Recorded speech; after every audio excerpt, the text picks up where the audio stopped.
बीच में बोल रहे, अब बीच में बोल रहे, मुझे तो बड़ा लेक्चर दिया कि बीच में नहीं बोलना, जानते नहीं है शायद मुझे। आप जब जानेंगे ना तो आपको पता चलेगा। वसीम अख्तर भी तो आया उसके बाद, उसके कारनामे भी तो बताओ। भाई तो ट्रेन की तरह चले ही जा रहे हैं, पता नहीं कब खत्म होगा इनका लेक्चर। तो कहते हैं कि कराची शहर की खराबी, बुराई, परेशानी, हर चीज की जिम्मेदार पाकिस्तान पीपल्स पार्टी है। तो डॉक्टर साहब आप मुझे बताएं ना, एसडीसी आपके अंडर में तो नहीं है, ना ही मेरे अंडर में है एसडीसी। जी, मैं लेला परवीन साहबा क्या जवाब देंगी इस हवाले से? मैंने कहा भाई तो ट्रेन की तरह चले ही जा रहे हैं, पता नहीं कब खत्म होगा इनका लेक्चर। तो याद दहानी करवा दूं कि जो पीपल्स पार्टी का मेयर है मुर्तजा वहाब, उसको आए हुए अभी चंद सालों में भी उसका पूरा टाइम पीरियड भी कंप्लीट नहीं हुआ। इससे पहले ही कराची जो है ना ये एमक्यूएम चला रही थी, तो ये वाटर टैंकर कम नहीं चलते थे। इनसे पूछे जरा, ये वाटर टैंकर कम नहीं चल रहे? अच्छा बीच में बोल रहे, अब बीच में बोल रहे, मुझे तो बड़ा लेक्चर दिया कि बीच में नहीं बोलना। मैंने बोली आपने नहीं बोलना, बीच में तो मैं इसलिए बोल रहा हूं, आपकी तस्वीर कर रहा हूं। नहीं ना करें मेरी आपकी तस्वीर, तस्वीर कर रहा हूं मोहतरम, आपकी तस्वीर नहीं, आपको नहीं पता मोहतरम। मोहतरम मैं बताती हूँ आपको, अभी बताती हूँ मैं आपको।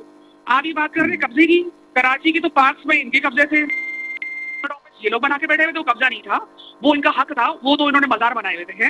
और जो ये चाइना कटिंग की पूरी लहर कराची को लेके गई है, तो ये चाइना कटिंग किसकी इजाद थी? जरा इनसे पूछे, हमसे तो कब्जे की बात कर रहे हैं, हमें तो वो अनदेखी चीजों पे लगा रहे हैं कि फिलहाल जगह और हफ्ते और फिलहाल जगह ठट्टा में कब्जे हो रहे हैं। उसको तो छोड़ो भाई, कराची का बताओ, कराची वालों को बताओ, ये चाइना कटिंग किसकी पैदावार है बताओ। मुस्तफा कमाल को आप याद करते हो, वसीम अख्तर को आप लोग भूल जाते हो। वसीम अख्तर भी तो आया उसके बाद, उसके कारनामे भी तो बताओ, जानते नहीं है शायद मुझे। आप जब जानेंगे ना तो आपको पता चलेगा। एक भी नहीं बता सकते, क्योंकि वो पूरे अपने 4 साल जितना उसका दौर था उसमें वो रोता ही रहा, एक बेवा औरत जैसे रोती है ना कि मेरे पास ये नहीं है, मेरे पास वो नहीं है, मेरे पास ये नहीं है। तो भाई तू आया क्यों था भाई? रिजाइन दे दे भाई। तूने, आप लोगों ने तो बेवकूफ बनाया पूरी कराची को। कब्जा आप लोगों से ज्यादा कब्जा कोई कर सकता है? आपने तो कराची के शहर के दिल में बैठ गए, आपने चाइना कटिंग और ये सारा कुछ आपने किया है। तो आज तक वो लोग बेचारे मासूम भुगत रहे हैं जिन्होंने वो चीजें खरीदी थी। आज तक वो केस चल रहा है। और केडी किसके पास रहा है?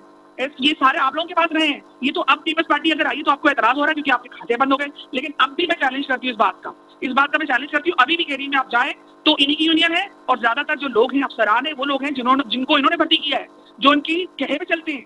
आपके हर बंदा मौजूद है भाई। मुझे आप बात करेंगे, मुझे आप जानते नहीं है शायद मुझे। आप जब जानेंगे ना तो आपको पता चलेगा कि मैं सब कुछ जानती हूँ, क्योंकि मैं एमक्यूएम में रह के आई हूँ।